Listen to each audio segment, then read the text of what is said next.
Hi everybody, welcome back to the 2 Acre Homestead. My name is Lisa, in case we have not met. Well, today I thought I would hop on and do a video. This is a compilation video. So the first thing that we're going to be making today is we're going to be making a simple farmer's cheese. We just recently got goats here on our property. Super excited about that. And one of our goats is in milk, and we are now getting milk on our own property. And I am making cheese, and we're obviously drinking the milk, but I'm making cheese and other other dairy products with this particular goat's milk. So that's what we're going to be doing today. And also I have some store-bought butter that has been sitting in my freezer for a little while now. And I need to use it up. And the best way for me to use that butter is by making ghee. So I use ghee a lot here in my cooking, here on our homestead. I just recently had a dialogue with somebody about a previous video that I had done where I talked about avocado oils and different oils like that. And whereas I do like using them, but I'm kind of steering my family away from using those type of oils in my cooking. And I'm going back to the more traditional, using lard. Yes, that sounds scary, I'm sure, to most of you, but also using ghee. Now, ghee is a fantastic, it's a wonderful thing to use in your cooking because it maintains the taste of butter, but without the milk solids. And that's basically all that ghee is. It's butter without the milk solids. When you have the milk solids, it makes it nice and creamy and spreadable. But when you remove the milk solids, you can use it for high heat cooking. You can use it for all different types of cooking applications. Even baking, sometimes I'll throw in a little ghee instead of using traditional oil. So we're gonna make that too today. So come with me in my kitchen. Like I said, this is a compilation video, so we're doing 2 different things. And hopefully you guys will enjoy watching this as much as I enjoyed making it. Bon appetit. Today, I'm going to be making a quick farmer's cheese, and I'm gonna take you guys with me. This is 1 pint. This is a 1 pint jar of goat milk that came from our property. And as you can see here, it's marked for cheese. And so this is just a very small batch. And a farmer's cheese is usually just a crumbly style cheese that instead of using rennet to curdle the milk, I'm going to be using lemon juice. So these are the things that you're going to need, at least for being on the stove. And then I will take you over to the next section and show you what you will need for draining and straining the milk at that time. But for right now, we're gonna go ahead and we're going to pour the milk into our basic saucepan here.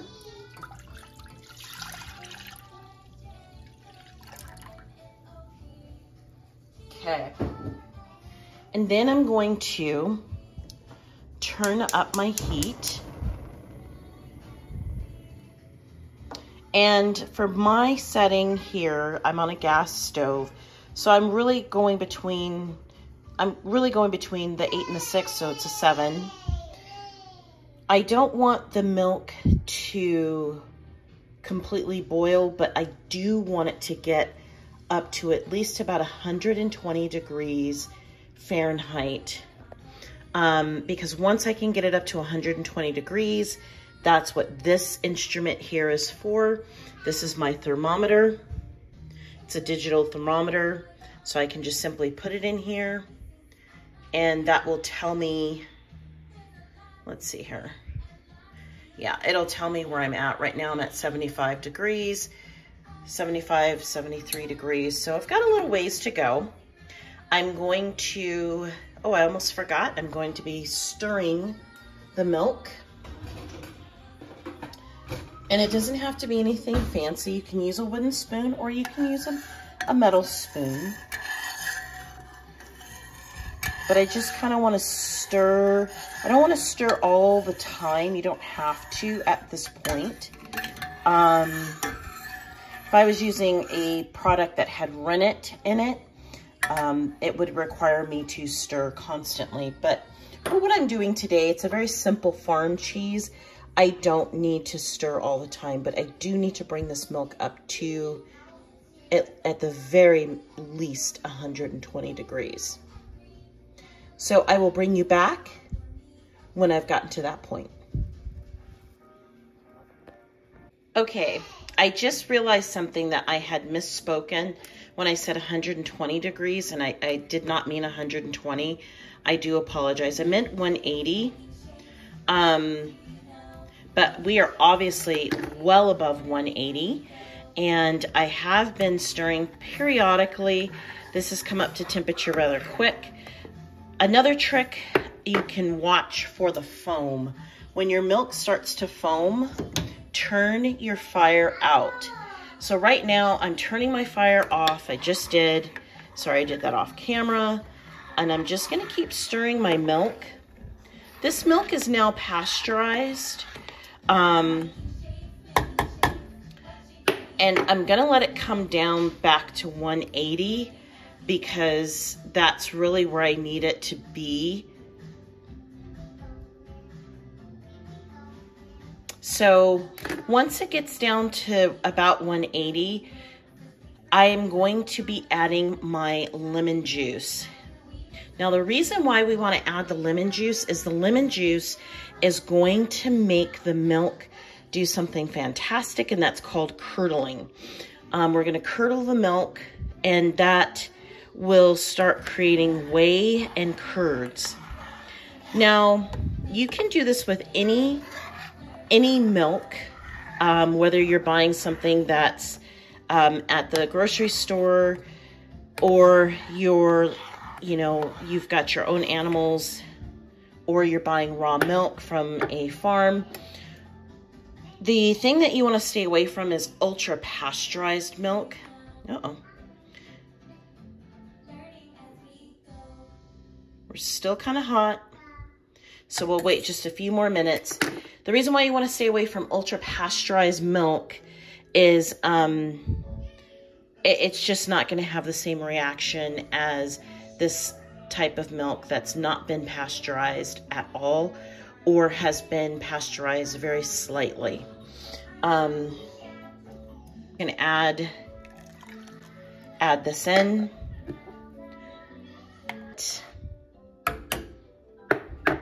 We're going to let this sit for about a good 10 to 15 minutes and let it completely curdle, and then I'll bring you back and I'll show you what the next step is. Okay, so we are back. It's been about 20 minutes, and as you can see here, the milk is completely curdled. Now again, I am dealing with a different type of milk. I'm dealing with goat milk, so the curds are going to be extremely small. If you have cow's milk, I've noticed the curds are a lot larger. I'm going to walk you over here. Excuse my messy kitchen, but I'm going to walk you over here, and this is what we're going to be dealing with next. So here I have this, you don't have to use this, but I'm doing this for the purpose of the video so that you can see how much whey we will generate. But use a bowl, use a type of cheesecloth. We're going to talk about this in just a second, but up under here is a sieve. Now, when you're using a cheesecloth, let's talk about this. We're going to slow this down here. Let's talk cheesecloths. I'm going to zoom in here This cheesecloth is the weave on it is very fine. That is what you want to use when you're dealing with cheese and making cheese products. Let me see here, the drawer below. When I first started making farmer's cheeses, I would use something that was like this because it's called a cheesecloth. But what I found is a lot of the curds would slip through because, as you can see, the holes are a lot bigger in comparison to this. My recommendation, my personal experience is this is superior to what you will find in the store that's called cheesecloth. And this is also called cheesecloth, but I got this from Amazon, and this is just superior because the weave is tighter. Now, when you are going to be straining your cheese, you want to make sure that the cheesecloth is wet. Please do not make the mistake. I used to do this all the time. I couldn't figure out why things would splash so badly, and why I would lose a lot of my milk or a lot of my cheese in the making there. And it was because the simple fact my cheesecloth was not wet. So you want to dampen it, deal with a damp cheesecloth. So I'm going to put this here in my sink, as you just saw, and let's head on over back to the stove. Again, please pardon my very messy kitchen, but I am just kind of taking you guys with me today.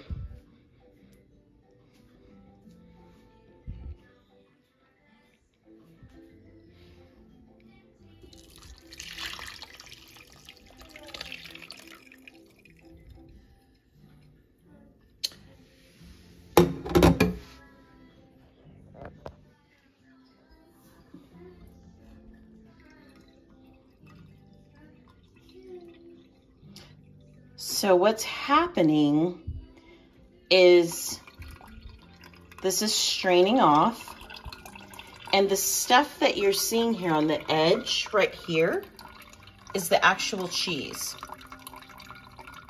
that's forming.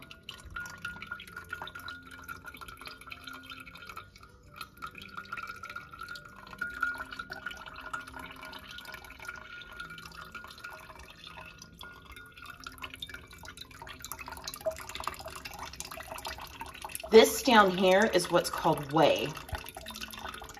Eating her curds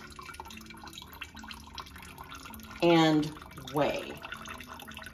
So whey is the byproduct from cheese making. It is very good for you. Has a lot of probiotics, a lot of good stuff for your digestive system. You can give it to your animals on your homestead. A lot of protein in here. Now, when you're doing a farmer's cheese like this and you're using vinegar or lemon juice, I prefer lemon juice because I love the taste that it gives. I don't like the bitterness of vinegar. But I would say do not use the whey for your animals, not for your animals. Do not use the whey for your gardens. If I was using rennet, I would use it in my gardens. But since this has lemon juice, it's just too acidic and it will damage your plants. So I prefer milliliters. I don't know why I like milliliters in my measurements, but this is close to 700 mil, or 750. It's about 700 milliliters, close to the 750 mark. In cup measurement, we're looking at 3 cups, close to just a little shy, of 3 cups. So decent amount, not bad. But let's come over here to the main product because this is what we're interested in, right? So what I'm gonna do is I'm going to simply bag this up and I'm gonna hang this so that it can continue to drain. I'll show you in just a second. Okay, so this is what it looks like. So the cheese is now hanging. And the reason why I'm hanging the cheese like this is to let it continue to drain. As you can see, I'm just simply pressing on it like this and it's still draining out.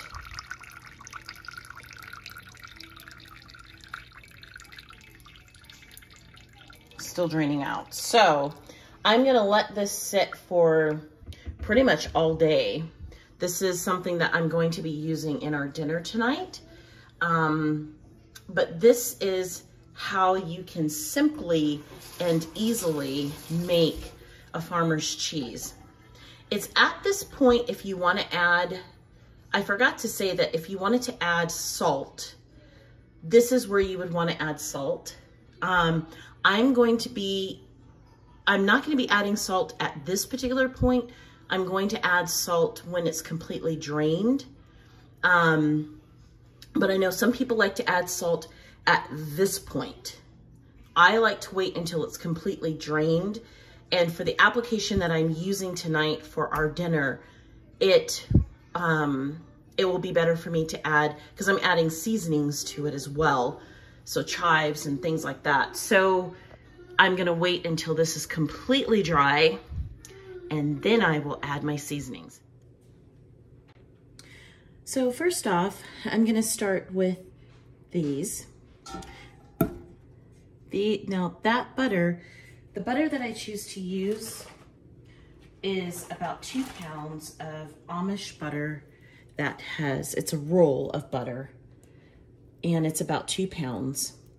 The reason why it's dripping the way that it is because I had to quickly defrost it. It's not as soft as I would like for my butter to be. So I had to defrost that rather quickly. So I just wanted to bring you guys in and let you see. I'm putting it in just like this. And this is a heavy stock pan, has a heavy bottom to it. Highly recommend that that is what you use. And I'm gonna simply turn my stove on and I'm putting the temperature at a 4 right now. So just kind of a medium heat. So I'm just giving it a medium heat right now. And I will let this butter melt. Once the butter has melted, then I will be able to turn up the heat and quite simply, very simply, to make ghee, it is just so simple. All I do is I bring it up to temperature. And when I say up to temperature, I mean, once it's completely melted down, then I'm gonna turn the temperature up to about a medium to high heat, not a high heat, but a medium to high heat. I'm going to let it cook and cook and cook and cook down to where the milk solids in the bottom of the pan start to caramelize and turn brown. When that has happened, then I know that my my ghee is ready to go. And already right now, the butter is already melting. So this is kind of a quick process. It doesn't take long to do, but it's, your family will thank you for making this because it's just super duper tasty. So we'll go ahead and let this melt down and I will bring you guys back when it has, when it's starting to caramelize. That way you can see what that looks like in the bottom of the pan. So I have in my hand some fresh picked herbs. Now here's a pro tip for you guys when you are picking herbs. First, if you're picking them and they're growing in your garden, you want to pick them first thing in the morning. And that's because first thing in the morning is when you have most of your oils and flavors. They're most pungent first thing in the morning. And what I do to save them and preserve them so that they don't get too wilted is I simply just wrap them in a damp paper towel, just like this. So I'm gonna cut up, these are chives, and I'm gonna cut up some of these fresh chives. Our beautiful cheese is now ready. So let's get started on the cheese. So I'm just gonna take a little bit of this chive, set it aside here. I'm just gonna, for sanity purposes, I'm gonna give it a rough chop. And we're just gonna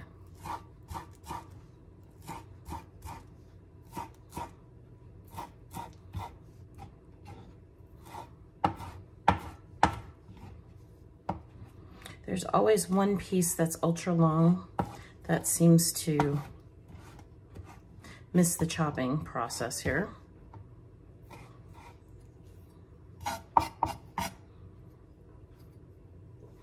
And I found in the garden, I have some parsley. I don't know how it's been surviving all of the rain and heat that we have been, well, it hasn't really been that hot, but we've had just a ton of rain. My garden is drowning right now as we speak because it's raining. And yes, we need the rains because we're in a drought, but it has been nonstop.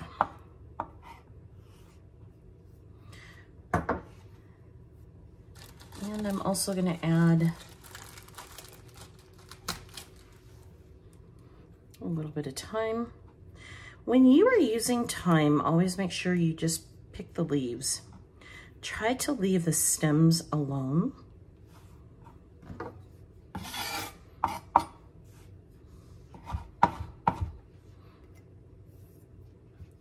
Okay, now for the star of the show.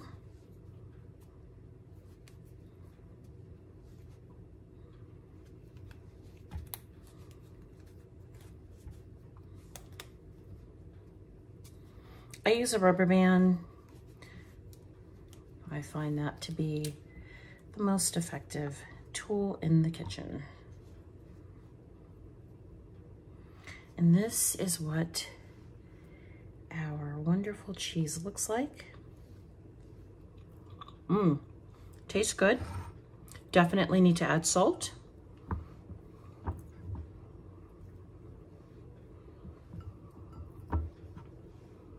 Okay, let me grab a fork. And I also picked up a clove of garlic.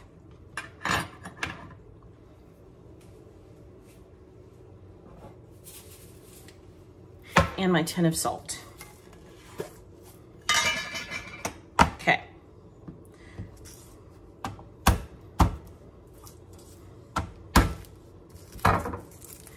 I only want just a little bit of garlic. I could use garlic powder, but this is going on noodles. I don't know if you can hear, but in the background,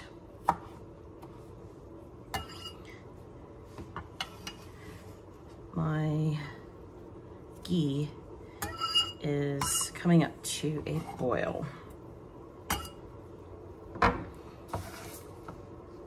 So I'm adding a pinch of salt, and you'll be surprised at how much salt you really need to make your cheese taste good, because otherwise it's painfully bland. I think I need another container for this. I should have used the container I always use for cheese.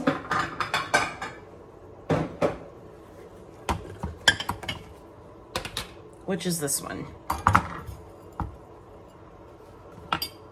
Stick to what you know.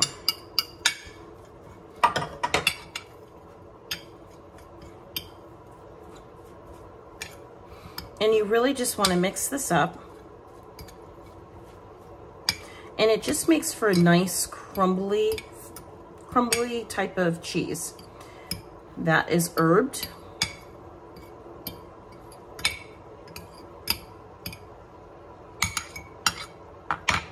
Taste. More salt.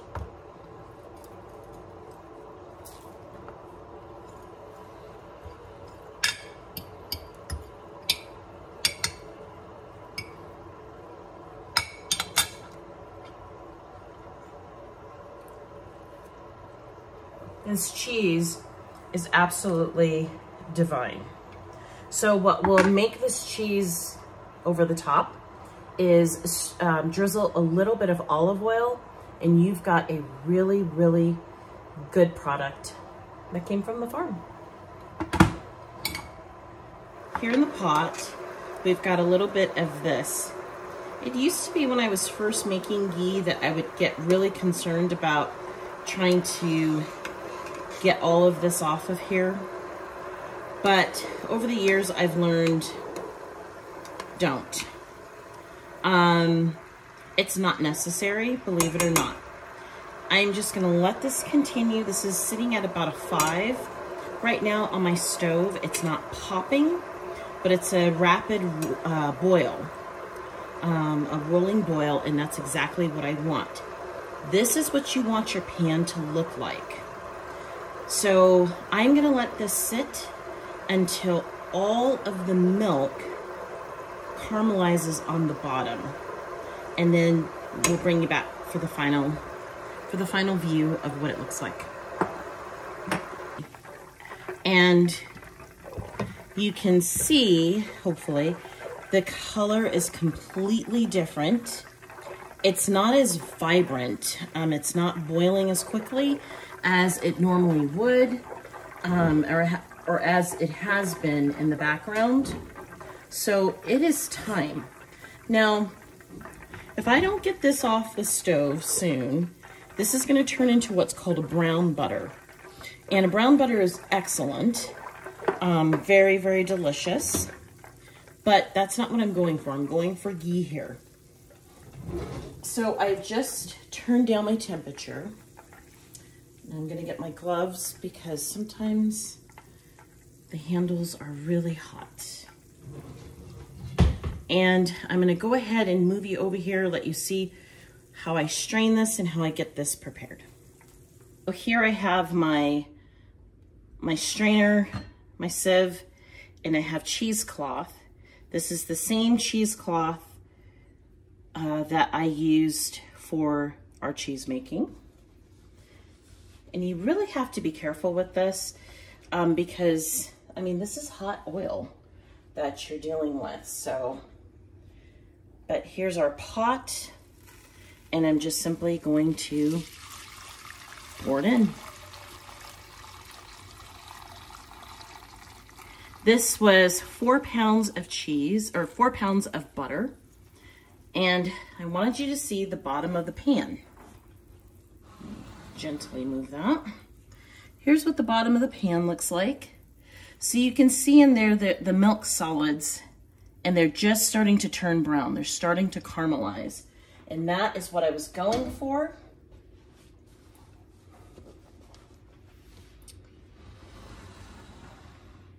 And now I'm going to finish straining this out here.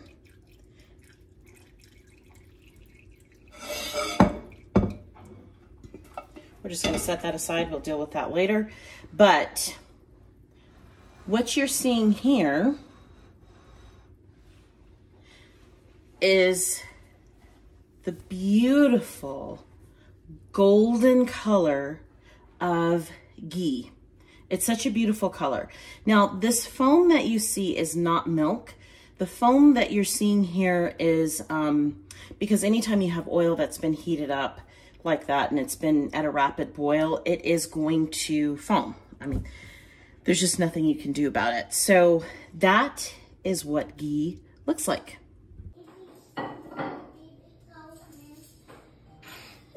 Baby goat milk.